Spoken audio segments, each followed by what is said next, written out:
secrets du vrai bonheur en 3 mesures. Les secrets du vrai bonheur en 3 mesures. Nous allons essayer d'en parler pendant quelques minutes. Nous courons derrière les temps et nous allons respecter les temps. Cela est très important. Dieu est un Dieu de l'ordre, n'est-ce pas? Amen. L'année passée, j'étais en vacances avec mon fils. Mon fils Ediud, il a 6 ans aujourd'hui. Et nous sommes passés de Saint-Brieuc, donc vers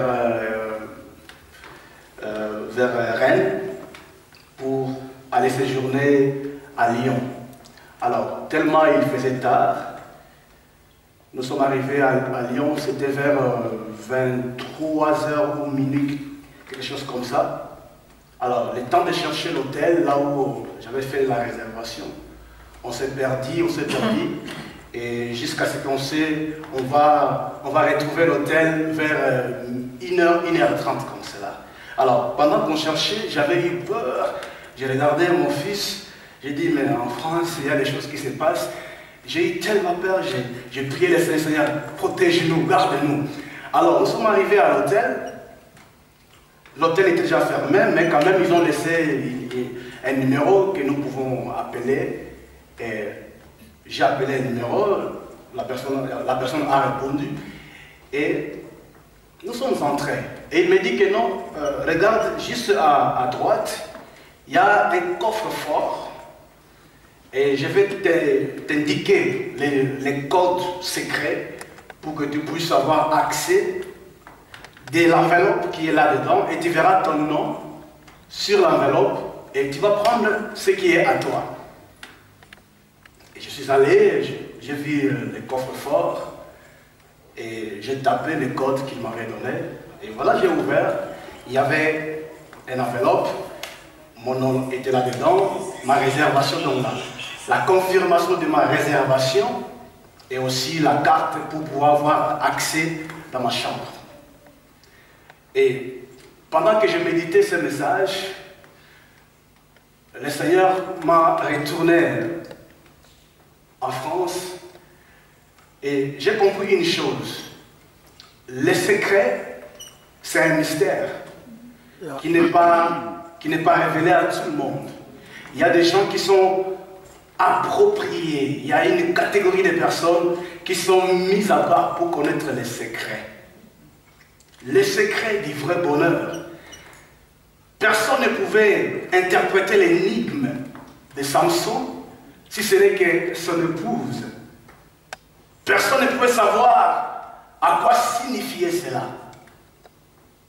Son épouse avait l'accès à son cœur. Il savait comment toucher son cœur. Il savait quoi le dire pour pouvoir recevoir des informations pour donner aux Philistins. Donc, le secret, c'est un mystère. Et pour aller vers le bonheur, pour connaître le vrai bonheur, il y a un secret, ou il y a des secrets. Le secret du vrai bonheur, en trois mesures ou en trois dimensions, ou en 3 niveaux, étages. J'aimerais d'abord nous partager d'abord les bonheurs. Les bonheurs selon les hommes. Parce que lorsqu'on parle du bonheur, cela veut dire une personne qui est comblée, une personne qui est bien dans sa peau, sa vie est bénie. Et on dit que cet homme-là, il est béni. Il est béni. Regarde comment il marche, regarde ce qu'il a. Selon les hommes, ils pensent que le bonheur, c'est pouvoir posséder le bien qu'on désire. L'argent, les biens matériels, rouler dans une belle voiture, je ne sais pas, habiter dans une belle maison.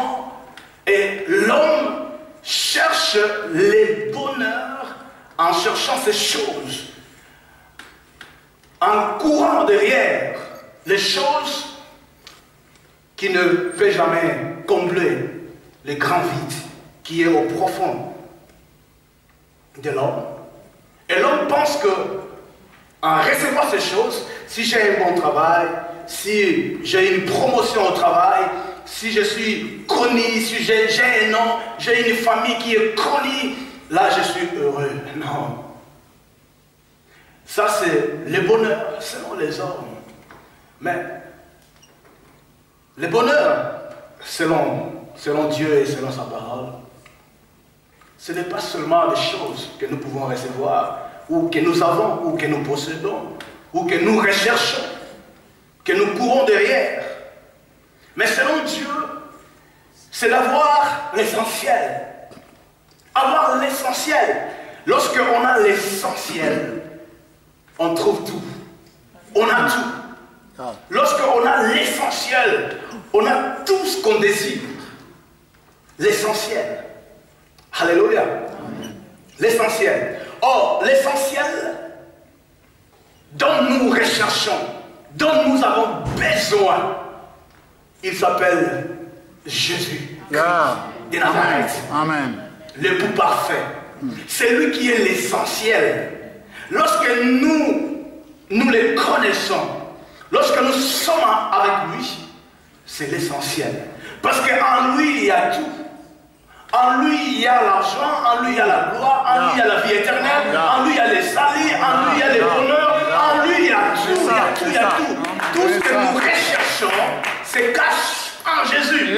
Très bien. Eh bien, il faut connaître maintenant les secrets qui peuvent te donner l'accès au vrai bonheur en Christ. Connaître le vrai bonheur, les secrets du vrai bonheur qui se cachent en Jésus. Come on. Vous savez, Jésus-Christ est un don. Il est un don de Dieu. Amen. Écoute ce que la Bible dit dans Romains chapitre 6, verset 23. La Bible dit ceci. Le salaire du péché, c'est la mort. Mais le don gratuit de Dieu, c'est la vie éternelle en Jésus-Christ, notre Seigneur, notre Sauveur. Les dons gratuits de Dieu. Donc, nous ne pouvons pas connaître le vrai bonheur en dehors de Jésus. On ne peut pas connaître la vraie vie abondante en dehors de Christ. C'est lui qui est le don parfait de Dieu. C'est lui qui est le don excellent de Dieu. C'est lui qui est le tout de Dieu. Donc, en lui, nous avons tout ce que nous pouvons désirer. Alléluia. En Jésus, nous possédons la gloire, Amen. nous possédons la richesse, Amen. nous possédons l'élévation, Amen. nous possédons tout dont nos cœurs désirent. Mais les constats que j'ai faits, c'est quoi? Que la plupart des enfants de Dieu, il y a des catégories, il y a ceux-là qui vivent malheureux étant en Christ. Malheureux dans le Seigneur.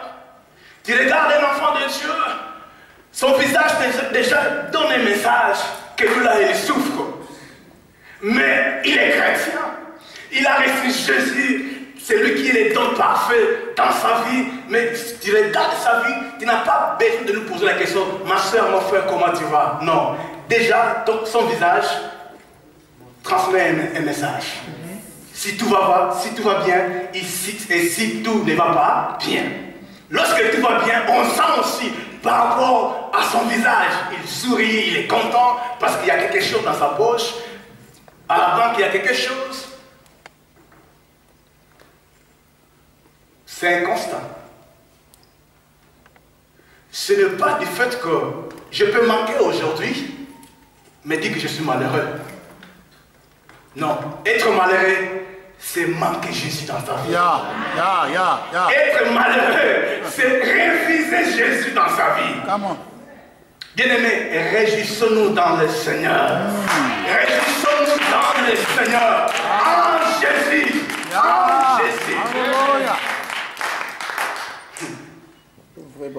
Et deuxième constat, c'est qu'il y a aussi des enfants de Dieu qui ont trouvé vraiment les codes secrets du vrai bonheur. Tu regardes leur vie, ils sont épanouis. Ils ont le sourire. On se pose la question, mais toi là, tu es toujours content. Qu'est-ce que tu fais pour être toujours dans cet état? Non, c'est Jésus. Amen. Le secret, c'est Jésus. Ce n'est pas l'argent. L'argent ne fait pas tout. Il y a des choses que l'argent peut faire. Il y a des choses que l'argent ne peut faire. Ne peut pas faire.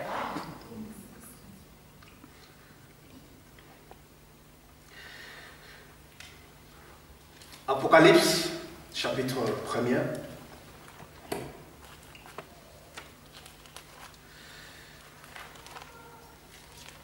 Le verset 3.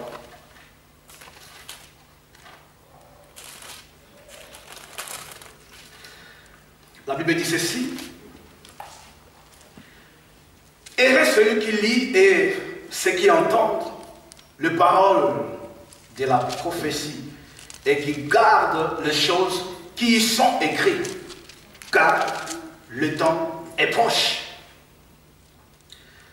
J'ai beaucoup aimé la version français courant. Vers la fin, il dit, car le moment fixé pour tous ces événements est proche. Amen. Heureux l'homme qui lit les paroles de la prophétie. Jean était en train de recevoir le mystère, était en train de recevoir la parole de Dieu. Parce que ce que Jean voyait, ou ce que Jean devait voir, c'était même la résumé de toutes les dispensations du temps. Donc cela veut dire, l'Apocalypse nous parle de 3 temps, ou de 3 dispensations, le passé, le présent et le futur. Yeah. Et lorsque Jean voyait ces choses, il a vu la vision, ou plusieurs visions qu'il a vues. Il y avait des visions qui étaient horizontales, mais qui devaient s'accomplir dans le futur du temps. Et il reçoit la parole, il dit ceci, heureux l'homme. L'ange lui apparaît, il dit, heureux l'homme. L'homme qui lit la première dimension, la première mesure du vrai bonheur, d'expérimenter le vrai bonheur en Christ, soit une épouse qui lit, qui écoute la parole de Dieu. Amen. Bien-aimé, lorsqu'il y a une écriture, l'écriture nous interpelle à des choses. Premièrement, l'écriture nous amène à nous donne plutôt l'information. Lorsqu'on lit une écriture, nous recevons une information. Qu'est-ce que l'information que je dois recevoir par rapport à cette écriture? Je reçois une information. Et deuxième chose, l'information m'appelle à la réajustement. Je dois réagir en fonction de l'écriture que je viens de lire. Et lorsque nous lisons la parole de Dieu, c'est l'écriture, c'est la Bible, c'est la prophétie par excellence de Dieu. Dieu a parlé dans sa parole. Dieu a révélé sa volonté, sa pensée dans sa parole. Et lorsque nous la lisons, quelle est l'information que nous recevons de lui? Est-ce qu'il est notre Dieu? Il est notre époux? Il est notre Seigneur? Quelle est l'information que tu reçois? Lire la parole de Dieu nous donne l'information et l'information nous amène que nous puissions s'adapter. Lorsque je conduis sur l'autoroute, tout d'un coup je vois un panneau, il y a une écriture.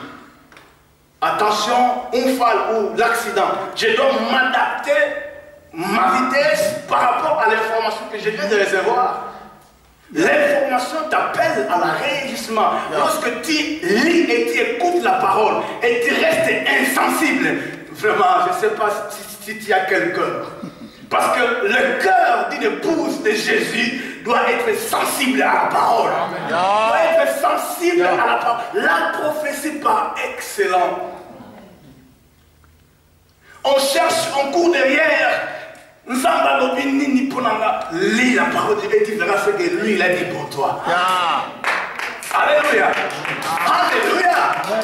Lis la parole de Dieu, tu verras. Certes, il y a ceux-là qui ont des dons de prophétiser, des dons de parler, de connaissances. Mais la prophétie par excellence, qui ne faillit jamais, qui n'a pas d'erreur, c'est la Bible. La parole de Dieu. Lis-la, médite-la et pratique-la. Alléluia. Vous savez, même un prophète le plus réputé en Israël, il a commis une erreur. Il regarde Eliab, il dit, voilà l'homme que Dieu a choisi. Non, ce n'était pas lui que l'homme Dieu avait choisi, c'était David. Maintenant, il faut que les prophètes de ce temps puissent aussi assumer les erreurs. J'ai commis une erreur, oui. J'ai mal parlé, oui. Assume cela. Alléluia. Lisons, méditons la parole de Dieu et pratiquons la parole de Dieu. C'est la première mesure, la première dimension qui va... Donc c'est le premier code secret du vrai bonheur. Bien-aimé, passe du temps dans la méditation et tu vas comprendre. Bien-aimé, il y a l'écriture. Quand tu lis la Bible, tu arrives à un moment, tu n'as pas besoin de quitter, tu n'as pas besoin de fermer ta Bible. Tu fais que lire, parce qu'il y a tellement de choses merveilleuses que je te parle. Plonge encore. Très bien. Même on est stressé, on doit travailler, on doit faire ceci, mais ayez le temps de consulter notre constitution. C'est très important. Alléluia. C'est très important. Alléluia. Amen. Lire et médite la parole de Dieu. Lorsque le roi Belshazzar a vu l'image d'une main qui a écrit, cela l'a appelé à la réaction. Il a réagi. Il a appelé des hommes sages pour venir l'aider à interpréter l'écriture. La Bible est la parole de Dieu. Lis-la. Amen. Amen. Deuxième mesure, c'est une vie de communion avec Dieu. La prière. La prière, vous savez, lorsqu'on a utilisé la prière, c'est souvent lorsqu'on avait besoin de quelque chose à Dieu. Et on vient à Dieu pour prier. Papa Pesanga, Yahweh Kaniselanga, Yahweh Salelanga, Yahweh Nalingi, Ngai, moi. Et on appelle ça la prière. Bien que cela fait partie de ce que Dieu attend de nous, mais la pensée qui est dirigée par rapport à ce message, de nous amener à comprendre que la prière n'est pas seulement un moyen sur lequel nous venons pour demander à Dieu, mais un moyen sur lequel nous communions avec le Père. Amen. Nous communions avec l'époux parfait. Amen. Nous passons du temps avec lui. Oh. Lui contemple, lui comment il est beau, comment il est merveilleux. Yes. Non, tu ne demandes rien. Tu lui dis seulement ce que il est pour toi. Très bien. Avance. Alléluia. Amen. La communion avec Dieu. L'unité parfaite avec Dieu. 1 Thessaloniciens chapitre 5, verset 17 nous dit, priez sans cesse. Cela veut dire rester en contact avec Dieu sans cesse. Même si dans ta bouche, les paroles ne sortent pas. J'ai beaucoup aimé l'homme de Dieu, Bishop Frank. Il a dit, même si tu manques les mots à adorer, mais même les mots que tu acclames, tu es en train d'adorer Dieu. Même tes émotions peuvent adorer le Seigneur, peuvent parler à Dieu. Souvent, je travaille et là où je suis, je sens dans mon corps un esprit de prière. Un esprit qui monte, parle. Est-ce qu'on peut parler? On parle, je travaille, mais en esprit, je suis là en train de parler avec le Père. Je suis tellement connecté. Alléluia. Amen. La communion avec Dieu. Aimer à passer du temps avec Dieu dans la communion, dans la prière. Non seulement parce qu'on désire des choses, On veut avoir des choses, mais parce que nous voulons juste lui montrer notre attention. Qu'il est celui qui attire notre attention. Nous l'aimons tellement et nous voulons passer vraiment du temps avec lui. Les secrets. Deuxième secret du vrai bonheur. Pour connaître le vrai bonheur, vous savez, lorsque dans un couple, il y a des choses qui ne marchent pas, la première des choses qui sera révélée ou qui va se faire voir, c'est la communication. La communication. Dieu venait chaque soir pour communier avec Adam. Parce que dans sa pensée, dans sa concept par rapport à l'homme, il voulait que l'homme puisse être vraiment un ami. L'intimité, communier avec le Créateur, parler avec Dieu, passer du temps avec Dieu. Et chaque soir, la Bible dit que Dieu descendait, il parlait à Adam, comment se passait ta journée. Vous savez, nous croyons que parler à Dieu, il faut seulement lorsqu'il y a des choses extraordinaires, même les choses simples, Dieu tient compte de cela. Dieu tient compte de cela. Lorsque rien ne va avec Dieu, la première des choses qui va commencer à se faire voir, tu vas commencer à voir la lourdeur dans ta vie de prière. Ouais. Tu vas commencer à fuir la présence de Dieu. Parce que rien ne va avec Dieu. Mais lorsque tout va avec Dieu, tu es pressé d'aller lui parler. Tu es pressé d'aller lui dire, oh voilà comment était ma journée. J'ai passé une journée merveilleuse. Mais lorsque rien ne va, tu vis dans le péché. Tu vis dans les moqueries. Tu as même peur et honte de se présenter devant Dieu. Parce que ta conscience déjà t'accuse que tu n'es pas digne. Alléluia. Alléluia. Est-ce qu'on peut acclamer Jésus?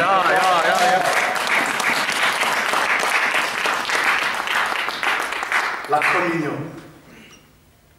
Quand tu regardes, l'homme dort de son côté, il tourne le dos. La femme de son côté, tout, cela veut dire qu'il y a un grand boulevard, il n'y a pas la communication. Contact exact. Il y a rien ne peut aller. Rien ne peut aller. La communion. Dieu veut qu'on communie avec lui. Bien aimé, vous savez, ce qui intéresse Dieu, c'est quoi? C'est le fait que tu passes du temps avec lui. Amen. Certes, Dieu a quelque chose dans ses mains pour nous donner. Certes, Dieu a des bonnes choses à nous donner. Mais ne nous intéressons pas seulement à la main de Dieu. Mais intéressons-nous d'abord à lui-même, Dieu. Amen. Il y en a ceux-là qui s'intéressent à ce qui est dans la main de Dieu. Vous savez, si Dieu était un homme, on allait même couper ça sur son bras. Parce que nous sommes pas alors il va réserver quel loboko? Pesanga loboko. Non, s'intéresse-toi d'abord à lui-même, Dieu. À lui d'abord. Communie d'abord avec lui. Passe du temps avec lui. Communie, parle avec lui. Dis-lui ce qu'il est pour toi. Amen. Un jour, il y avait un roi qui devait prendre une jeune fille en mariage. Alors, les anciens du village, ils ont organisé un truc comme une illustration. Ils réunissent toutes les jeunes filles du village et le roi était assis sur un sommet de montagne. Et sur le chemin qui amène là où était le roi, ils ont mis un peu de choses qui attirent les femmes. Les habits et beaucoup d'autres choses. Alors, toutes les femmes qui étaient dans cette compétition pour devenir la femme du roi, lorsqu'il arrive, ah, moi j'aime ça, il s'arrête. Il essaie un peu d'en profiter par rapport aux choses qu'il a rencontrées sur son chemin. Mais il y avait une femme, elle était laide, elle venait calmement, tranquillement, elle avait une vision parfaite en disant que moi ce qui m'intéresse, ce n'est pas les produits de beauté, ce n'est pas les choses qui m'entourent, mais ce qui m'intéresse, c'est de devenir la femme du roi, de devenir la reine. C'est ça qui m'intéresse. Pendant que les autres cherchaient à manger, à s'amuser avec les choses qui étaient sur le chemin, elle continuait à marcher. Oh. Elle continuait à marcher. Elle continue à marcher. Jusqu'à ce qu'elle va se retrouver devant le roi. Et là, on a joué la trompette pour dire que maintenant c'est stop. Voilà la femme ou la fille qui devient maintenant la reine. Et tout le monde dit, mais c'est déjà, mais non, mais toi tu es resté en train de contempler les choses. Tu n'avais pas la vision du roi. Tu n'avais pas la vision de devenir la femme du roi. Bien aimé, nous devons rencontrer le Seigneur. Nous devons attendre ce jour-là avec beaucoup de patience. Yeah. Le jour-là viendra où le Seigneur va venir prendre son épouse. Oh. Mais dans quel endroit tu seras? Dans quel état? Dans quelle position tu te retrouveras ce jour-là? Wow. En train de profiter encore des choses du monde. Qu'est-ce qui t'intéresse réellement, profondément de ton cœur, dans ton cœur? Qu'est-ce qui t'intéresse? C'est Dieu ou les choses qui est dans ses mains? Certes, lorsqu'on devient l'épouse du roi, on a tout, Oh. n'est-ce pas? Amen. On a tout. Je suis devenue une reine. J'ai tout. Tout ce que j'ai besoin, tout ce qu'ils ont mis là sur ma route, je peux dire, mon chéri, j'ai besoin de ça, est-ce que tu peux me donner s'il te plaît? Mais bien sûr, ma reine, tu peux en avoir. Pourquoi? Parce que je suis La reine. la reine. S'intéressons de Dieu et non seulement de ce qui est dans sa main. Je vais aller vite. Troisième mesure, c'est l'adoration. L'adoration. La lecture de la parole de Dieu nous amène dans la communication. Dieu nous parle, nous parlons avec Dieu, donc il y a une communication. Et maintenant, cela nous amène au trône de la grâce, nous amène dans la présence, dans la plénitude, dans l'adoration. L'adoration, c'est la contemplation. Je contemple Dieu de tout ce qu'il est.